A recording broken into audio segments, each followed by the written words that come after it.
말씀의 제목은 전쟁터에서 할례를 행하라고 하는 그런 제목으로 같이 은혜를 나누고자 합니다. 여호수아 6번째 시간이 되겠습니다. 지난번에 우리는 여호수아 4장을 중심으로 길갈에 12돌탑을 쌓은 일에 대해서 함께 은혜를 나눴습니다. 12돌탑을 쌓으라고 한 이유가 무엇일까? 그것은 다음 세대가 하나님의 구원 역사를 기억하도록 하라 하는 그런 교육적 의미가 담겨 있다 하는 말씀을 나눈 적이 있습니다. 그렇다면 어떻게 오늘 우리는 가정에서 12돌탑을 쌓을 수가 있을까요? 밥상머리에서 가족이 차량으로 장시간 이동할 때, 그리고 명절에 온 가족이 모였을 때, 자녀와 함께 해변에 나란히 앉았을 때 자녀들에게 하나님의 은혜를 간증함으로써 가정에 12돌탑을 쌓을 수가 있습니다. 여러분, 자녀들에게 한 번이라도 간증해 보십시오. 지난 세월 무슨 아이들에게 말할 필요가 있겠는가, 그렇게 생각하지 마시고 자녀들에게 단 한 번이라도 간증해 보시기를 바랍니다. 너희들이 방황했을 때, 큰 놈이 방황했을 때, 작은 놈이 방황했을 때 엄마 아빠가 어떻게 하나님께 기도했는지를, 아버지 사업이 벼랑 끝까지 내몰렸을 때 아빠는 어떤 각오로 하나님께 매달렸는지, 청천벽력 같은 건강 진단을 받아들였을 때 엄마는 이 일을 어떻게 극복했는지, 어떻게 하나님이 우리 가정을 구원해 주시는지, 남의 이야기가 아니라 내 가슴 속에 서려있던 체험담을 담담하게 자녀들에게 풀어내는 그런 기회를 꼭 갖게 되기를 바랍니다. 그것이 바로 돌탑을 쌓는 일이라는 것이죠. 부지런히 길갈의 돌탑을 여러분 가정에 쌓으시기를 바랍니다. 그래서 여러분들이 하나님을 만남으로, 여러분들이 하나님을 의지함으로 만난을 겪고 하늘의 축복을 많이 누리는 것 같이, 여러분들의 자녀들도 하나님을 만남으로, 하나님을 경험함으로 흔들림 없이 신앙생활을 하여 믿음이 기대된과 더불어 축복이 기대되는 것을 여러분들이 맛보셔야 될 거 아니겠습니까? 그래서 가정의 돌탑을 쌓아가는 우리 교우들이 되기를 다시 한번 부탁을 드립니다. 오늘 본문 내용입니다. 바로 몇 킬로미터 앞에는 가나안 점령 전쟁의 첫 번째 관문인 여리고 성이 기다리고 있습니다. 요단강물을 둘로 가르는 하나님의 역사를 체험한지라 이스라엘 백성들의 사기는 하늘을 찌를 듯 충천했습니다. 반면에 가나안 사람들은 공포에 사로잡혔습니다. 그 말씀이 오늘 우리가 읽지는 않았지만은 여호수아 5장 1절과 2절에 있어요. 제가 천천히 읽어드리겠습니다. 요단 서쪽의 아무리 산호의 모든 왕들과 해변의 가나안 사람의 모든 왕들이 여호와께서 요단물을 이스라엘 자손 앞에서 말리시고 우리를 건너게 하셨음을 듣고 마음이 녹았고 이스라엘 자손들 때문에 정신을 잃었더라. 아군의 사기는 최상이었고 적군의 사기는 최악이었습니다. 군사작전은 타이밍이 중요하잖아요. 우리 남자분들 다 군인을 갔다 오신 걸로 알고 있는데 군사작전은 언제 하느냐가 굉장히 중요합니다. 타이밍이 중요한데 그때야말로 이스라엘이 돌진해야 될 순간이고 돌격해야 할 순간이었습니다. 그런데 하나님은 난데없이 모든 남자들에게 할례를 행하라고 명령하셨습니다. 전쟁 준비가 아닌, 전쟁과는 상관이 없는, 전투력을 현저히 약화시키는 명령이었습니다. 의학적으로 남자들이 할례를 받고 정상적인 몸 컨디션으로 회복되는 데는 적지 않은 시일이 소요됩니다. 상식적으로 보면은 할례를 행한다는 것, 할례를 받는다는 것은 자살 행위나 마찬가지란 거지요. 전쟁터에서 할례를 받는다는 것은 죽겠다라는 말이나 마찬가지지요. 성경에서 예를 들어 보겠습니다. 성경에 창세기 34장에 보면은 야곱의 고명딸인 디나란 딸이 있었어요. 디나가 세겜의 추장으로부터 성추행을 당한 이야기가 나옵니다. 추장의 아버지 하몰이 찾아와서 아들이 디나를 무척 사랑하니까 결혼시키자 이렇게 청혼을 했습니다. 야곱의 아들들은 이 초언을 듣고 우리는 할례 없는 족속과 통혼할 수 없으니까 우린 우위를 진영으로 원한다면 할례를 행하십시오 라고 요구를 했어요. 세겜의 남자들이 이 요구를 받아들여서 할례를 다 행했습니다. 그때 디나의 오라버니인 시몬과 르위가 칼을 차고 기습해서 모든 남자들을 도륙했어요. 세겜성의 모든 남자를 도륙했습니다. 그때 세겜의 남자들은 분명히 남자들은 있음에도 불구하고 저항할 수가 없었어요. 할례를 인한 고통 때문에 그렇습니다. 할례란 그 정도로 고통스러운 것이란 것이죠. 그러면은 왜 전쟁터에서 하나님은 남대없이 할례를 항하라고 했을까? 왜? 앞에는 여리고성이 있고 그 전쟁 한가운데서 이스라엘 백성들에게 할례를 항하라고 했을까? 묵상 중에 깨달은 내용을 여러분들과 함께 나누려고 하는데, 오늘 이 말씀이 여러분들의 인생사례에 큰 도전과 교훈이 되기를 주의 이름으로 부탁을 드립니다. 첫 번째, 이스라엘 민족의 정체성을 확립하기 위함입니다. 사실 할례 의식은 다른 나라에서도 시행되었어요. 제가 사역했던 이집트에도 어린아이들이 할례하는 것을 많이 봤습니다. 그러나 다른 나라에서는 성인 의식이나 아니면 위생상 이유로 할례를 행했습니다. 그러나 이스라엘 민족에 있어서 할례는 그 의미가 달랐어요. 이스라엘 민족에 있어서 할례는 하나님이 선택한 특별한 백성이라는 징표가 바로 할례라는 것이었습니다. 창세기 17장 9절 이하에 보면은 할례의 기원은 아브라함에게로까지 거슬러 올라갑니다. 늙도록 자식이 없었던 아브라함에게 하나님은 그의 자손을 하늘의 별처럼 바다의 모래처럼 만들어주겠다, 많아지게 될 것이다 하고 언약을 하셨어요.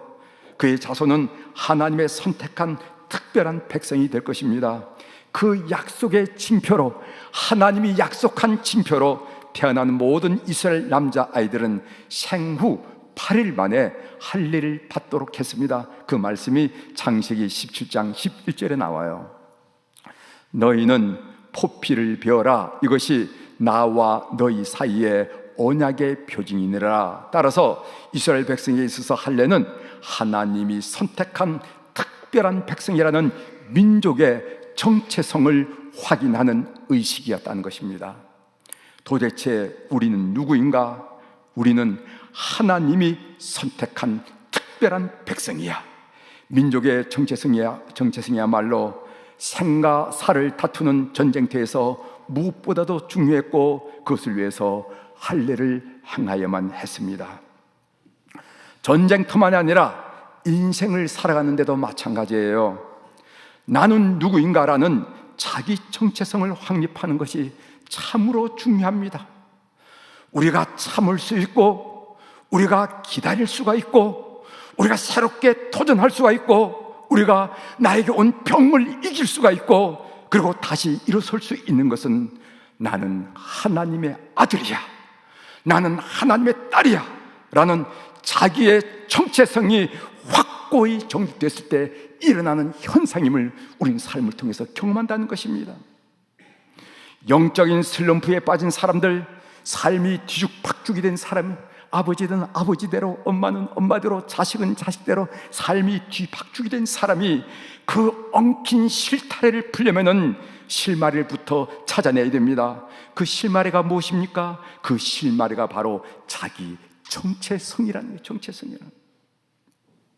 그러면은 자기 정체성을 어떻게 정립할 수 있을까요? 여러분들 인생 경험이 많으니까 이 일에 대답할 수 있지 않습니까? 여러분들의 인생의 정체성, 자기의 정체성을 어떻게 정립하고 어떻게 확립했습니까? 어떻게 확립하셨어요? 시편 139편 13절부터 17절에는 이런 말씀이 있습니다.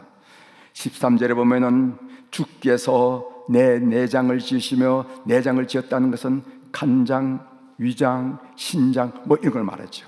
주께서 내 내장을 지시며 나의 모태에서 어머니 뱃속에서 나를 만드셨나이다. 14절, 내가 주께 감사함은 나를 지으심이 심히 기묘하심이라.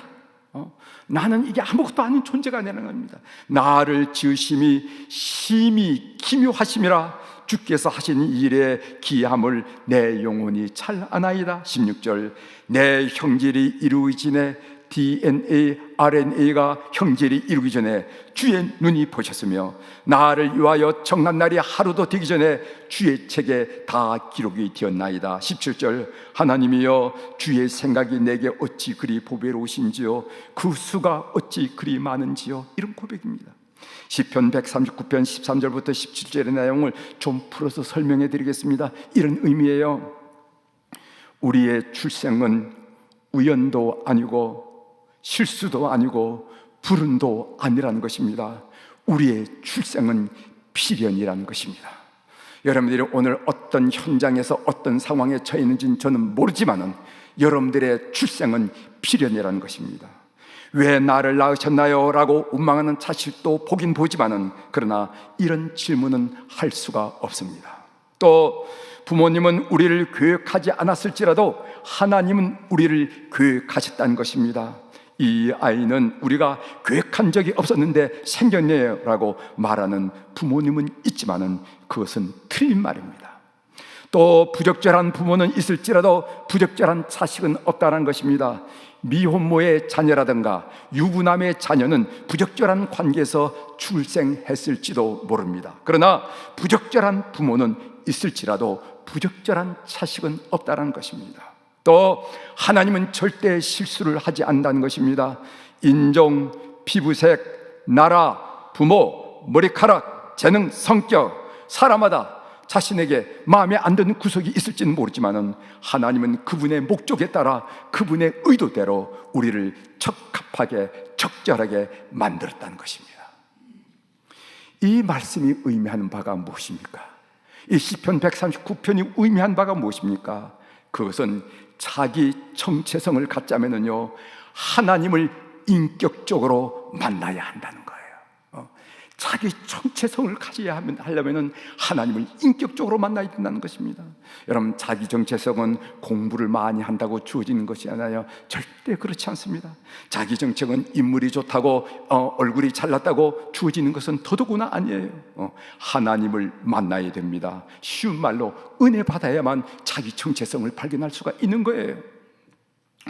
제가 고등학교 시절에 하나님을 만나니까, 은혜를 받으니까 백두대간이 높아 보이지 않고 동해가 넓어 보이지 않았다고 간증한 적이 있습니다. 한 주먹 거리도 안 돼 보였어요. 그러니까 평포처럼 펼쳐지는 백두대간, 그리고 드넓이 넓은 홍해가 저희 눈에는 한 주먹 거리도 안 돼 보이더라는 거예요. 제 가슴 속에는 꿈으로 부풀었습니다. 그래서 교회 장로님들이 김구는 왜 배를 내밀고 다니느냐 한 얘기가 아직도 저희 귀에 생생해요. 가슴이 부풀어 좋으니까, 꿈이 있으니까 어깨를 쫙 펴고 다니니까 이 어깨를 피다 보면 배가 나오잖아요, 그죠? 그러니까 왜 학생이 배를 내밀고 다니느냐, 우리 장로님들이 저를 보고 그런 얘기했어요. 그 이후 저는 하나님께서 저의 앞날을 어떻게 이끌지 늘 기대했습니다. 저희 미래가 불안하거나 두렵진 않았어요. 제가 해병대 장교로 갈 때도 그랬고, 저 이집트 선교사로 갈 때도 그렇고, 저는 미래에 대해서 불안하거나 염려스럽지 않았습니다. 그런 점에서 가나안 천년 전쟁을 앞두고 이스라엘 백성은 할례를 행함으로 자기 정체성을 확실히 정립하는 것이 너무너무 중요했다는 것입니다. 너는 누구냐? 누구기 때문에 이 전쟁터에 있느냐? 너의 앞에 있는 누군가? 너의 사명은 뭐고 너의 존재의 이유가 무엇인가 하는 것을 자기 정체성을 통해서 확실하게 확립하기 위해서 그들이 할례를 행했다 하는 것을 묵상 중에 깨달았어요. 두 번째로는 그들이 할례를 행하는 이유는 전쟁에서 이기고 지는 것은 하나님의 주권 하에 있음을 가르치기 위함이었습니다. 그 당시 가나안 군사들은 하나같이 거구였고 용맹했습니다. 숫자도 압도적으로 많았어요. 객관적인 전력을 비교해보면요, 게임이 안 되는 전쟁이었습니다. 우리가 남북 간에 무슨 재래식 무기를 비교할 때는 뭐 게임이 안 된다 이런 얘기를 여러분 신문을 통해서 들어보셨잖아요. 하지만 전쟁은 이스라엘의 손에 있었던 것이 아니었습니다. 전쟁에서 이기고 지는 것은 하나님의 주권 하에 있었습니다. 가나안 왕들은 이스라엘이 강하기 때문에 이스라엘을 두려워한 것이 아니라 하나님이 이스라엘과 함께 하신다는 사실을 발견하고 이스라엘을 두려워했던 것입니다.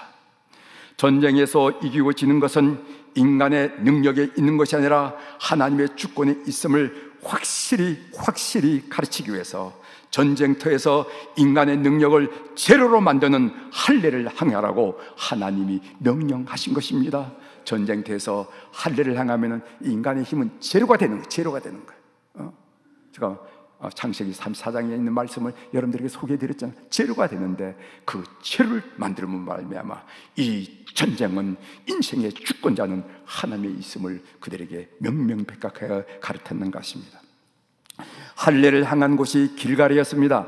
여호수아 5장 9절에 보면요, 여호와께서 여호수아에게 이르시되 내가 오늘 애굽의 수치를 너희에게서 떠나가게 하였다 하였으므로 그곳 이름을 길갈이라 하느니라.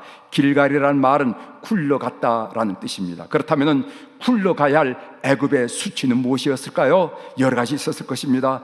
애굽에서 가졌던 노예 근성들 굴러가야 됩니다. 애굽의 우상 숭배도 다 떨쳐버려야 됩니다. 그리고 광야의 불순종도 다 떨쳐버려야 됩니다. 그런데 그 중에 하나는요, 기름진 애굽의 고센 땅을 바라보는 삶의 태도도 떨쳐버려야 된다는 거예요.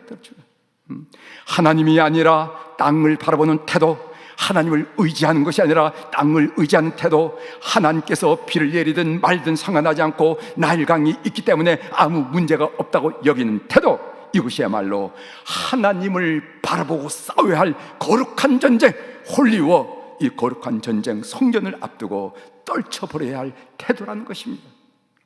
또한 본문은요, 여호수아 5장 13절부터 15절에 보면은요, 여호수아 앞에 여호와의 군대 대장이 나타난 이야기가 나옵니다.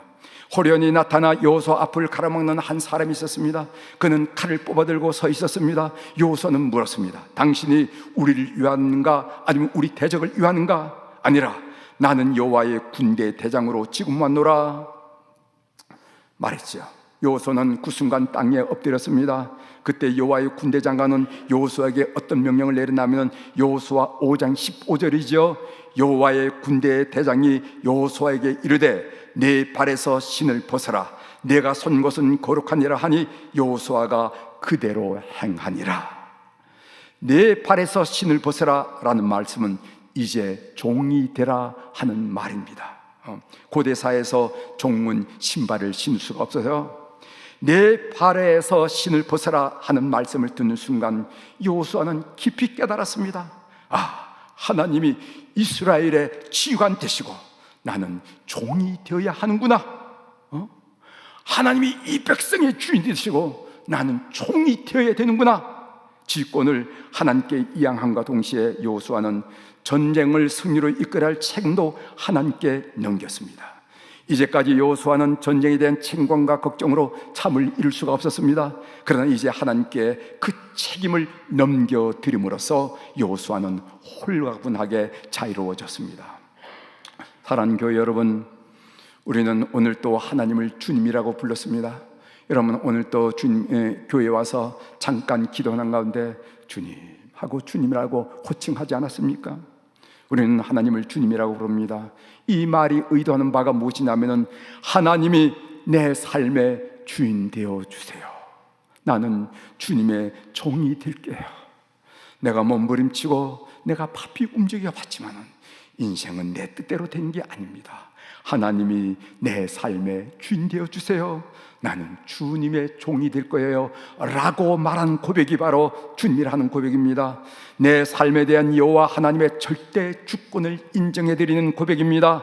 내가 하는 사업, 나의 건강, 가정의 경제생활, 교회의 직권을 모두 하나님께 내어드린다는 고백입니다. 우주를 다스리시고 하늘 군대를 움직이시는 하나님 손에 내 삶을 내어드린다는 고백입니다. 내가 하는 사업, 나의 건강, 가정의 경제생활, 교회의 직권을 하나님께 내어드리면 그 책임도 하나님께 자연적으로 자동적으로 넘어가게 되는 것입니다. 이제 하나님께 그 책임을 넘겨드림으로써 홀가분하고 자유스러운 여러분들이 되기를 주의 이름으로 축원합니다. 전쟁터에서 할례를 행하라는 것은 전쟁에서 이기고 지는 것은 하나님의 주권하에 있음을 가르치기 위함이에요. 여러분 가정도 그렇고, 여러분 인생도 그렇고, 우리 민족의 장래도 그렇고 하나님의 주권하에 있음을 가르치기 위해서 전쟁터 한가운데서 할례를 행하라 요구하시다는 것입니다.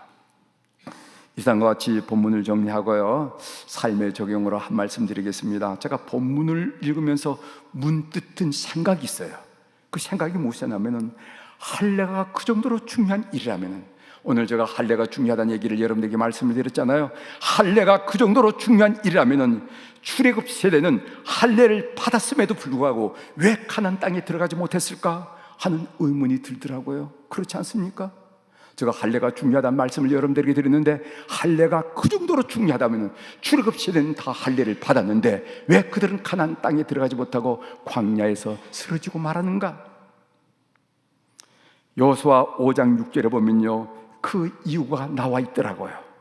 그것이 뭔가? 그것은 그들이 여호와의 음성을 청종하지 않았기 때문이라는 것입니다. 6절을 제가 읽어드리겠어요. 이스라엘 자손들이 여호와의 음성을 청종하지 아니하므로 여호와께서 그들에게 대하여 맹세하사 그들의 조상들에게 맹세하여 우리에게 주리라고 하신 땅, 곧 젖과 꿀이 흐른 땅을 그들이 보지 못하게 하리라 하시매, 애굽에서 나온 족속 곧 군사들이 다 멸절하기까지 40년 동안을 광야에서 헤매었더니, 여기 보면 여호와의 음성을 청종하지 아니하므로, 이런 말씀이 있어요. 우리는 흔히 이스라엘의 광야 40년을 광야 학교라고 이렇게 말합니다. 근데 그 광야 학교의 커리큘럼이 뭐냐 하면은 순종이란 중요한 커리큘럼이 있었어요. 그런데 출애굽 시대는 그 광야 학교에서 낙제하고 말았습니다. 그들은 끊임없이 하나님을 원망했고, 하나님을 저행했고, 하나님께 불평했고, 하나님 마음에 불만을 가졌고, 그리고 또 그 순종을 그들은 하지 못해. 그래서 낙제하고 말았습니다. 오늘 우리는 본문에서 재미있는 사실을 발견할 수가 있는데요, 출애굽 시대를 행한 호칭이 처음에는 백성이라는 호칭이 나왔어요. 읽어보겠습니다. 4절, 여호수아가 할례를 시행한 까닭은 이것이니 애굽에서 나온 모든 백성 중, 백성이라는 말이 있습니다. 5절에 봐도 그 나온 백성은 다 할례를 받았으나, 백성이라는 단어가 나오죠. 이 백성이라는 말은 히브리어로 암을 말하는데, 이것은 하나님의 가족을 의미하는 거예요. 우리는 하나님의 가족이야. 당신은 하나님의 가족이야. 가족이야. 그런데 이 하나님의 음성을 청종하지 않자 그 호칭이 바뀌었어요. 어떻게 호칭이 바뀌었냐면 족속으로 바뀌었습니다. 6절 하반절을 읽어드리겠어요. 애굽에서 나온 족속 곧 군사들이 다 멸절하기까지 40년 동안을 광야에서 헤매었더니, 이런 말씀이 있어요. 족속이란 말의 히브리어는요, 고함이라 하는 말인데, 이 말의 뜻은 하나님과 관계가 없는 사람이란 의미를 가져요. 하나님과 관계가 없는 사람. 그들은 할례를 받았음에도 불구하고 하나님과 관계가 없는 사람이 된 것은, 그것은 순종을 하지 않았기 때문에 그렇다는, 순종을 하지. 우리에게도 순종이 중요합니다. 설교를 통하여, 그리고 여러분들이 성경을 읽으면서 말씀 묵상을 통하여 우리에게 하나님의 말씀이 임할 때 여러분들은 어떻게 반응하고 신앙생활을 해 오셨습니까? 하나님의 말씀이 임할 때 그냥 그 말씀을 엔조이하는 사람이 있어요. 하나님의 말씀이 임할 때 귓등으로 듣는 사람이 있습니다. 하나님의 말씀이 임할 때 취사 선택을 하는 사람이 있어요. 좋은 것은 받아들이고 싫은 것은 거부합니다. 하나님의 말씀이 임할 때 제대로 반응하는 교우들이 되기를 주의 이름으로 축원합니다. 그렇게 반응해야 여러분 삶 속에서, 여러분 기업 속에서, 여러분 직장 속에서, 여러분 자녀 속에서 하나님의 일하심을 반드시 경험하게 된 축복을 누리게 될 줄 믿습니다. 10월은 장기 결식자를 위한 기도의 달로 선포되었습니다. 우리 장로님이 기도 중에도 그렇게 했지만은, 지난 연합속회 때 10월에 남은 시간에 장기 결식자를 위해서 50번 기도하자고 약속을 했어요. 우리 약지를 다 해서 이렇게 걸었습니다. 50번을 기도하자면은 남은 날이 얼마 안 되잖아요. 우리가 하루 5번씩 기도를 해야 돼요. 그래서 일어날 때 하나님, 그 사람을 위해서 기도합니다. 두 번째로는 아침 먹고 점심 먹고 저녁 먹을 때 예전에는 하나님 먹을 양식 주셔서 감사합니다 라고 기도드렸지만 이제는 하나님 하면서 그 사람의 얼굴을 그리고 이름을 대면서 기도, 그리고 저녁에 주무시기 전에 한 번 기도해야 5번 기도하고, 이럴 때 우리가 50번을 기도하게 됩니다. 장기 결석자의 이름을 부르면서 기도하러 가면은요, 처음에는 무덤덤하고 얄밉기까지 합니다. 여러분, 얄미운 감정이 있어요. 얄미운 감정이 생깁니다. 그러나 기도가 반복이 되면 2번, 3번, 5번, 10번 반복이 되면 그 지위가 아무리 높다 하더라도, 그가 가진 재물이 아무리 많다 하더라도 그 영혼이 측은해지고, 그 영혼이 가요지고, 그 영혼이 불쌍해지는 긍휼의 마음이 내 마음속에 솟구쳐 오르는 것을 느끼게 됩니다. 저의 간증이에요. 저의 간증. 그것은 하늘 아버지의 마음이라고 저는 생각합니다. 그렇게 사랑의 마음이 불붙도록 기도했으면 좋겠어요. 그래서 성령의 역사하심을 우리 모두가 함께 보는 우리 스피교 성도들이 다 되기를 주의 이름으로 축원합니다. 10월달을 상달이라고 그러죠. 우리 어른들은 10월달, 10월은 상달, 1, 2, 5, 6 다 있지만 10월을 상달이라고 그래요. 상달이 하는 이유가 뭐냐면은 오국백과를 하나님이 허락하셨으니까 오국백과를 진설하고 그 말의 가장 큰 제사를, 그리고 그 집안의 가장 큰 제사 10월 상달에 드렸습니다. 1월달에 드린 게 아니에요. 상달에 드렸습니다. 그래서 우리는 전통적으로 이 10월을 신령한 달로 여겨서, 신령한 달로 여겼어요. 여러분, 우리가 전례적으로 신령한 달로 여겼다면 우리 성령이 강력하게 역사하는 이 10월 한 달이 될 수 있도록, 그래서 죽은 영혼을 살리고 병든 영혼을 고치고 잠든 영혼을 깨우는 이런 거룩한 역사를 감당하는 우리 교우들이 되기를 주의 이름으로 축원합니다. 기도하시겠습니다.